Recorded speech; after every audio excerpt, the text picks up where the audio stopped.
Hi, and welcome to the Divinely Inspired Woman podcast. I am your host, Patricia Wald-Hopkins. I am a modern mystic, and I am here to share with you the beautiful wisdom and stories from women that desire to lead their lives inspired by the divine within them.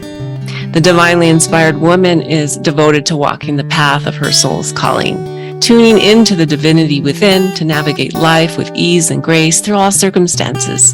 She cultivates beauty in her daily life. She is here to share the most authentic self each day through thick and thin. So I hope you will enjoy our show today and that you will leave with an infusion of inspiration for your soul and for your day and living your life.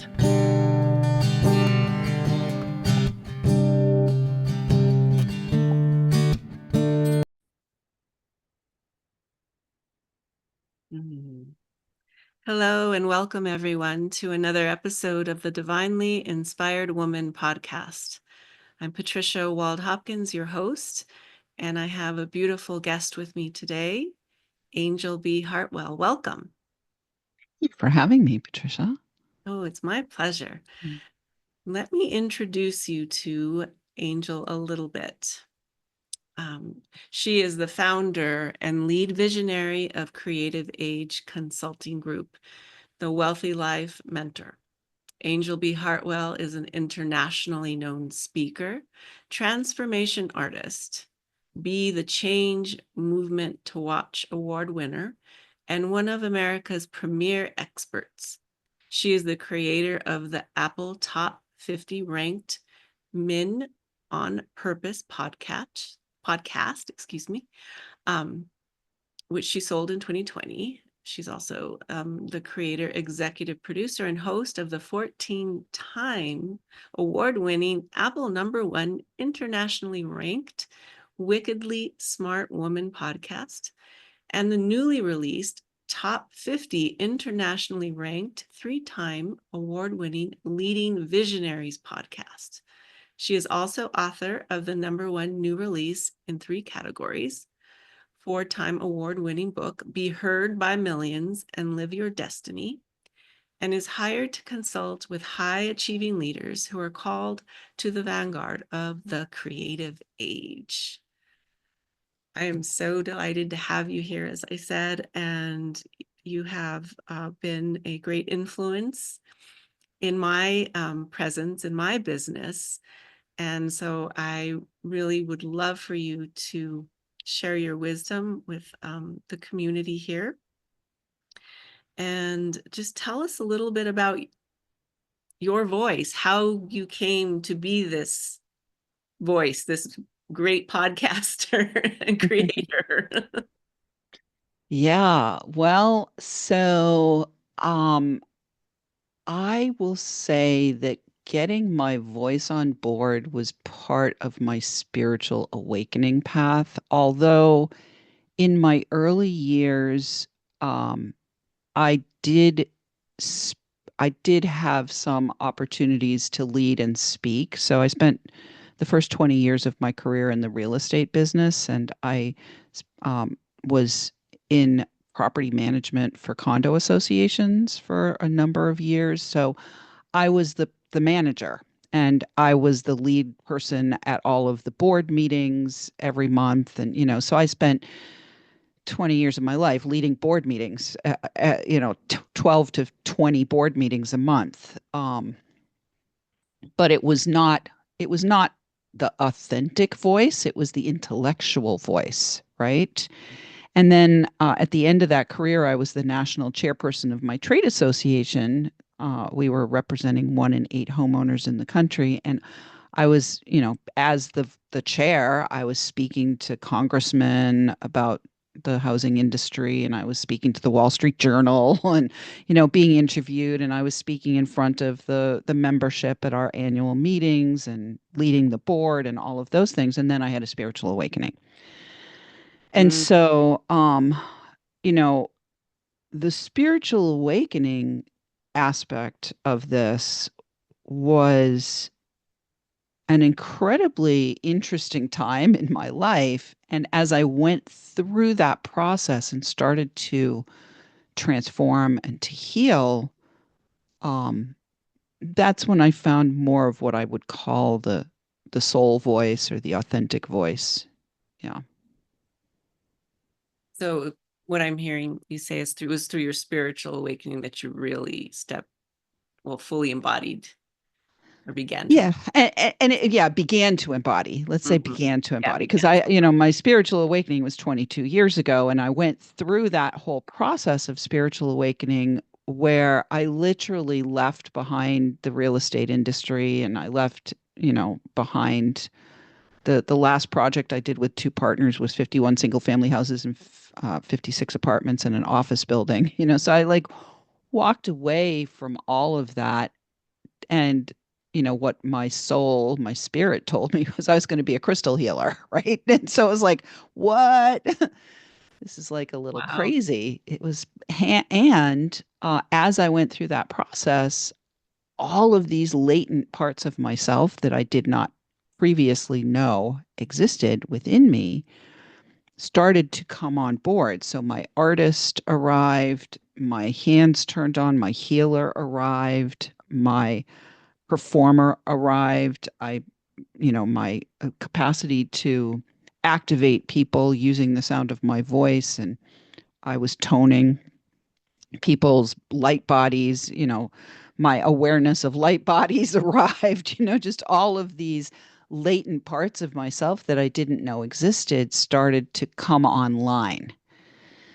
And, then I went through the kind of tussle. There was like the tussle of like, you know, leaving that old life of, the White House, the picket fence, the dog, the kid, the cars, two cars in the driveway, the marriage, like all of that normalcy, we'll put that in quotes, right? The normalcy.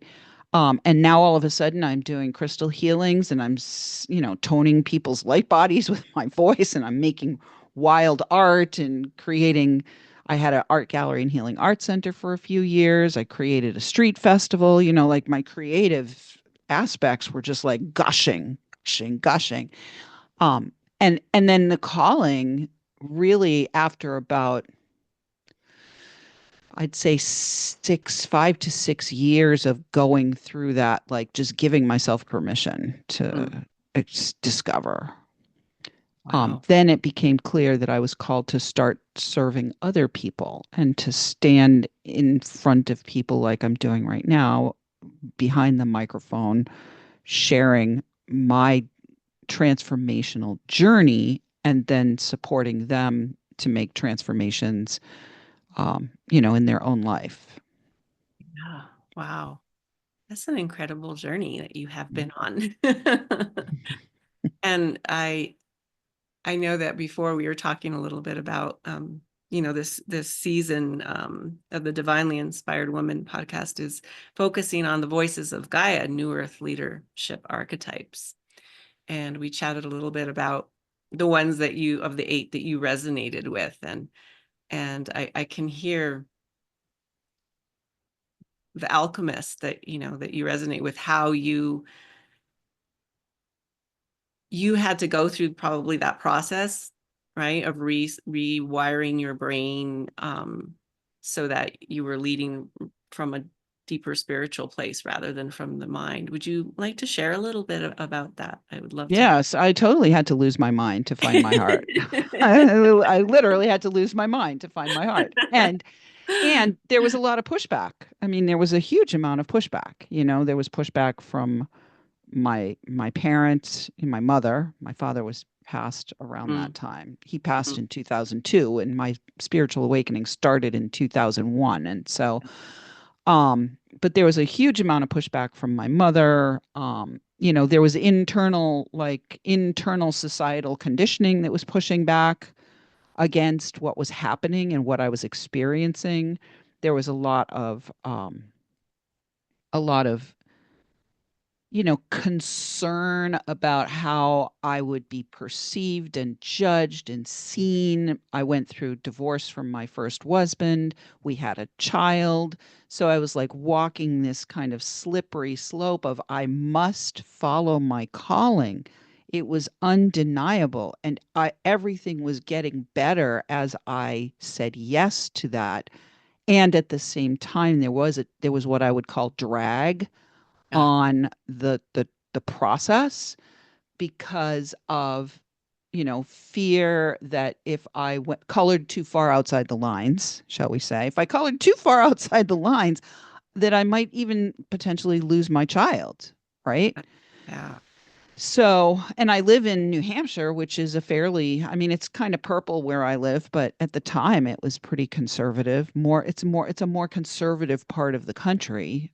New England in general Mhm. is a more conservative part of the country. And so, there was drag and the alchemy was and embodying the alchemist kind of archetype was a huge support to me through all of that transformation. In fact, the first, we when you start to get into this kind of experience and then you realize that you are being called to serve other people, right? You start a business, right? So I started a business.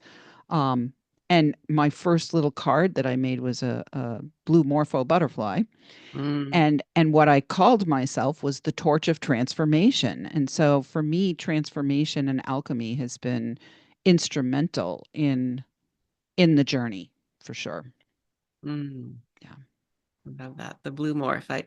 I'll just share that was symbolism for when I started my business back in 2008. It was the blue morph and it was all about metamorphosis. So I'm not surprised that Yeah. Yeah, I called my business Metamorphosis Multidimensional Mentoring back Oh, then. okay. Yeah, that's And this was beautiful. like 2003 or 4 when everybody was like, "What are you freaking talking about?" You know what I mean? I love So, that. I love yeah. that. Yeah. Yes. Um, yeah. Wow. I'm just sitting here tuning into so many different directions that our conversation um could go. However, I really want to ask you, what's present in your heart today to share with others um about,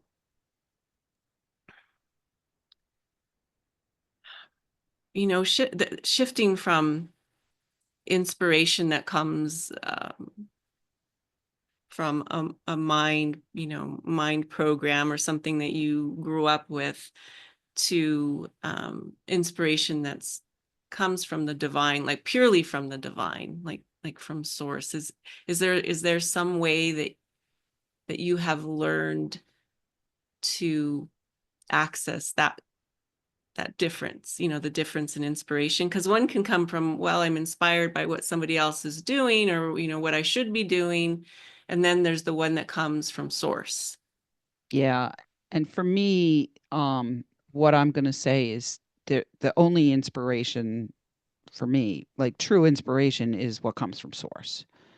There's a difference between source inspiration energetically, like I can feel it. It's like I'm receiving from a higher place. I call it, I'm getting the tingle. It's like I'm getting the Mm-hmm. tingles. I'm getting tingly on my crown, right? When I get tingly on my crown, that to me is coming in from a higher, wiser, vaster source than if I am attempting to solve something with my mentality Right. or create something with my mentality. And I will say that um, for me to solve or create something with my mentality is not true inspiration. It's just activating my intellect Mm-hmm. at a with an intent. Like I'm using my intellect with the intent that I'm going to create something or solve something, which is different than like this. It's almost like I would call it, it's like a lightning bolt. authentic inspiration to me is a lightning bolt. And that's not to say that I can't receive inspiration from other people, right? But it's feeling, the same feeling when it's divine inspiration, even if it's coming through. Like if you're transmitting you and you're authentically transmitting inspired data or an inspired sound or inspired, divinely inspired transmission is coming through you, I can feel that. I can feel that. I can feel it in my sensory organs, my Mm. skin, my sometimes I grab my boobies when I get a really exciting inspiration comes through. And so yes, I can receive inspiration from other beings, other people, and it's still energetically that same texture or tone or experience. Let me call it the experience. Yeah. Whereas if I am watching somebody who's doing something that my intellect hasn't received data on before, I can be like, oh, that's an interesting idea, but there's like a flatness to Mhm. it. Yeah. Does Okay. that make sense? Yeah, really. Yeah, I resonate with that completely. As you were talking, I was getting tinkles on my head. So you must have been talking from being divinely inspired. Yeah, I think that's a beautiful distinction to make for people who are learning to trust that that level of inspiration, right? That higher level of inspiration. It takes some practice to for me to trust it, because Yeah. there's a lot of reasons to say, oh, well, you have no, me, I came from a science background. And so it's like, you have no proof. Why, that doesn't make any sense. And I don't know. It just feels good. It feels the right way. So I think you coming from a background where you had to be very much in the material realm, right, with sales and real estate, I imagine if you brought in, well, I was divinely inspired to show you this house without any of the numbers, figured out for a client, um, what kind of conversation would that bring in the general public, right? It probably wouldn't land as well. But all people are changing though. But I guess the reason I say that, and I might have muddled that a little bit, is I I want people who are in the material realm, who have careers that are very much in the logic and analysis, the 3D, to know that you you can still access the inspiration from the divine and then use those tools. Could you talk a little bit about that? Yeah. The other thing I call it is channely. I'm getting channely. You know what I mean? Mm-hmm. So, I think part of the challenge here, Patricia, is that, or Awen, maybe I'll call you Awen. You can call me out. Yeah, part of the challenge here is that it's not only that we have relied upon our intellect for 10, 20, 30 years of our career, whatever that amount of time is. We've been rewarded for the intellect. We've relied on the intellect, and we've been socially and culturally conditioned to um, to make the intellect be superior to anything else, and to um, to look for, the proof, right?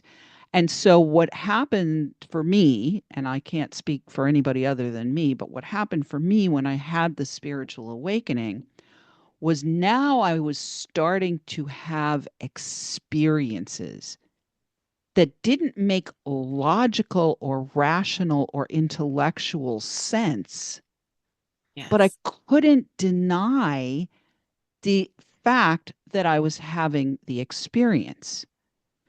And so I had a couple of choices. Choice one was I could go to a psychologist or a psychiatrist or put myself in the psych ward and say, I'm having these experiences and get literally medicated out of those experiences. Or I could choose to discern for myself how the experience was impacting me, number one. Mhm. And number two, I could record for myself. This is what happened. I had this experience. I'm having this experience right now. So that when I had moments where I was like, what the F is going on? And the part of me that was so culturally conditioned to the superiority, the perceived superiority of the intellect and mentality was, flashing its signals and saying there's something, this is not aligned with rationality, right? Right, I right. could I could give myself the grace of looking back at my own journaling and saying to myself, well, that happened. I can't deny this happened or that happened or whatever things that happened that were experiential. And so, if there's anything I could offer to our listeners is that number one, the intellect is not the be all end all. It isn't. And when there's divine intervention. In my case, there was some kind of divine intervention that awakened me. Mm, yeah. Um, you can have this choice where you say yes to the divine and you see where the breadcrumbs take you and you notice and you can use your intellect.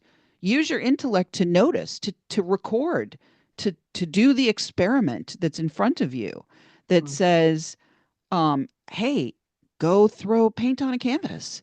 Hey, go, make weird sounds with your voice. Oh, hey, go, go speak to thousands and thousands and thousands of people around the world shamelessly telling them all of the weird shit that's happening to you. You know what I mean? Or with you or for you. Or you could just go get yourself medicated and conform to societal and cultural conditioning that says that there's only one way, and you need to live in your cookie cutter house wearing your cookie cutter clothes with all the other cookie cutter people. Yeah, it's a choice. That's what I'm It hearing. is. It's a Yeah, it choice. is a choice. It's a choice. Um, wow.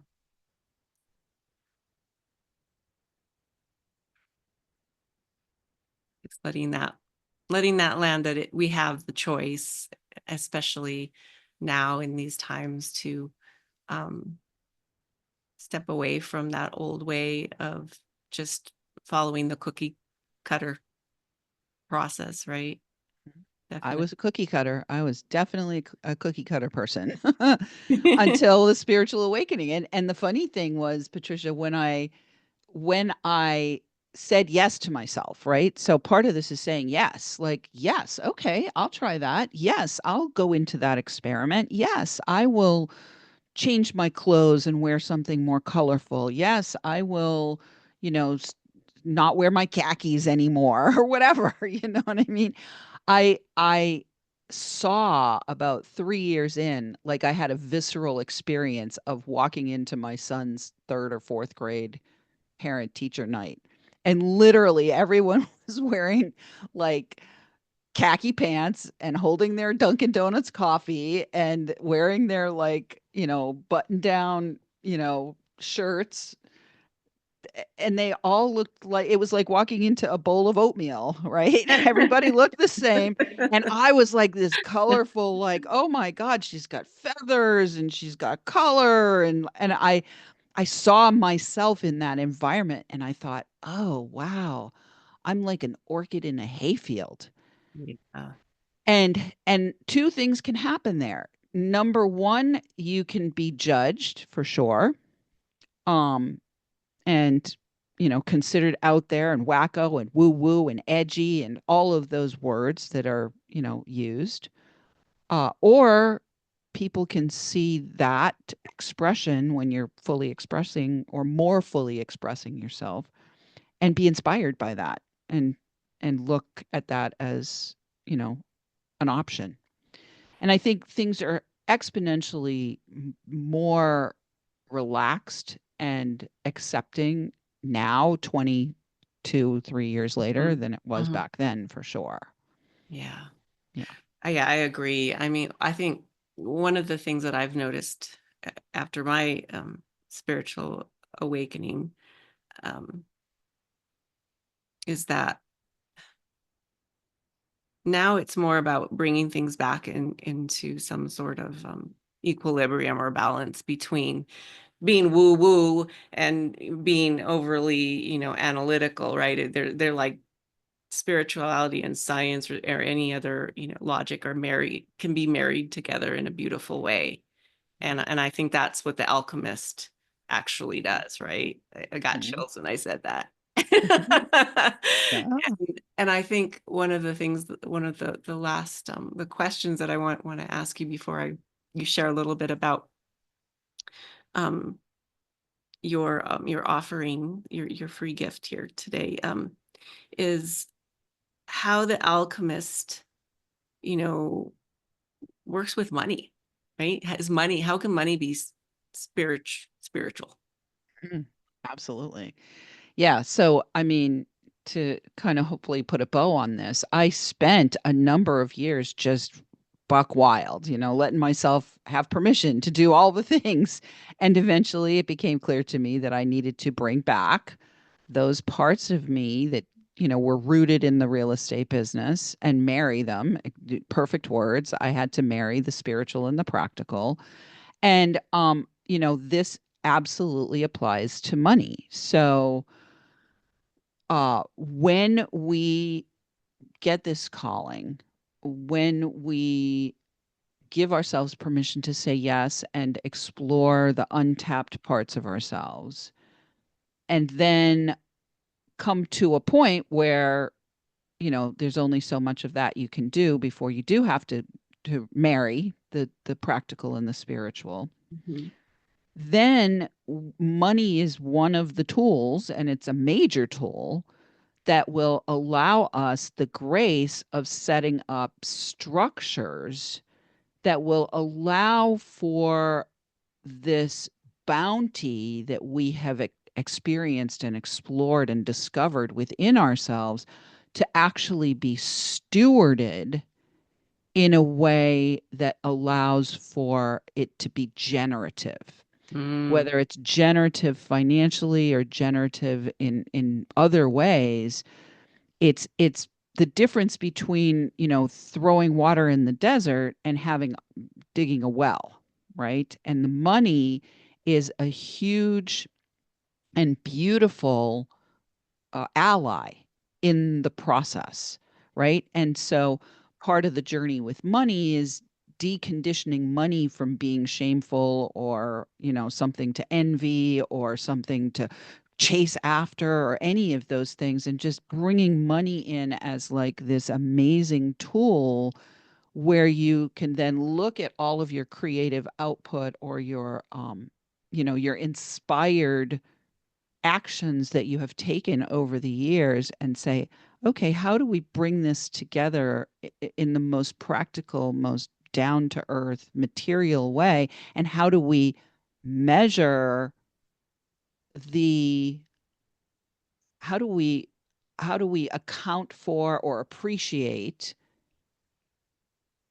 the spiritual gifts that are coming through us in a way that will allow them to live on after us, even yeah. to be a legacy, Hmm. right? To be a legacy. And I'm being shown like the beautiful amazing temples at Delphi, you know Mm, yeah. right? So here is Delphi, where it's the center of spirituality in ancient Greece, and the temples. How much do you think monetarily back then that that money was utilized to honor the sacred, right? That money was invested to concretize the sacred in that time. And so I think money, part of our work now, as things are dismantling, in particular, in the monetary system, in the political systems, in all the systems, as things are starting to dismantle that were once considered sacred, right? Mm-hmm. We're being asked to up-level what we consider sacred, number one, and we're being also asked to move the resources to honor the sacred. And money is, the main resource that we all have a common language with. Right. Yeah, the new money systems. Yeah, have to come online. Well, I think that's a perfect way to shift into for you to talk about your book, and you're free if you have a free gift for our listeners today. Yeah, the book. The book is a A free book. gift. Yeah. Yeah. We're going to give you the whole book. So, one of the things that happened for me was pretty soon after my spiritual awakening, I did need to start speaking and start using my voice. Now we call it my voice of Gaia here in this environment, right? Mm-hmm. But any new Earth leader, your part of leadership is using your voice. And so, in my case, I was called to serve people. I was called to serve people all over the world. I started back in 2008 doing virtual speaking, long before we had Zoom or Facebook, even, long before we had any of the technology that we have now. And so I've been heard by millions, and I have created this guide called Be Heard by Millions and Live Your Destiny. It's a creative age leader's guide to speak, sell, serve, and succeed. And my gift to your listeners is the whole book. It's an award-winning book, #1 new release in 3 categories, and it has in it my Be Heard by Millions solution, which is all the steps that I took to say yes to the calling, to stay energized in the process, to get clear with my message, to expertify myself. I call myself the Wealthy Life Mentor now, and to exercise the art of the ask, which it definitely includes asking for money for sure. Getting my back office ready, and then designing what I was going to deliver so that I could delight in the dollars. And so you can receive that at beheardbymillions.com. Wonderful. I will Yeah. make sure to have all of that information available for people when they receive this episode. So yeah, it's a great book. I have it on my shelf and I've read Great. it. I think I need to go back and look at it again too. It's a beautiful resource. So thank you so much for sharing your wisdom with us today. It really has been a beautiful conversation.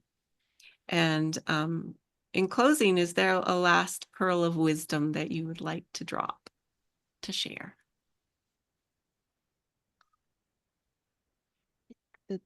Based on what we talked about here today, I would come back to, you definitely want to lose your mind to find your heart. And then once you've found your heart, you need to marry the two of them. And how do they get married? They get married through the throat. Ooh, yeah. Our mind and our heart are connected through the throat. And so use your voice. First, talk to yourself. Yeah. Talk to yourself and say, yes, it's okay. It's okay to experiment. Yes, it's okay to say no to the conditioning that doesn't feel good to you anymore. It's okay to opt out of structures that are no longer serving. Start talking to yourself, and then start using your voice to divinely inspire other women. Yeah. Oh, beautiful. I love that. Thank you. Wow. Thank you, everybody, for tuning in to another episode of The Divinely Inspired Woman. Until next time, stay divinely inspired. Thank you.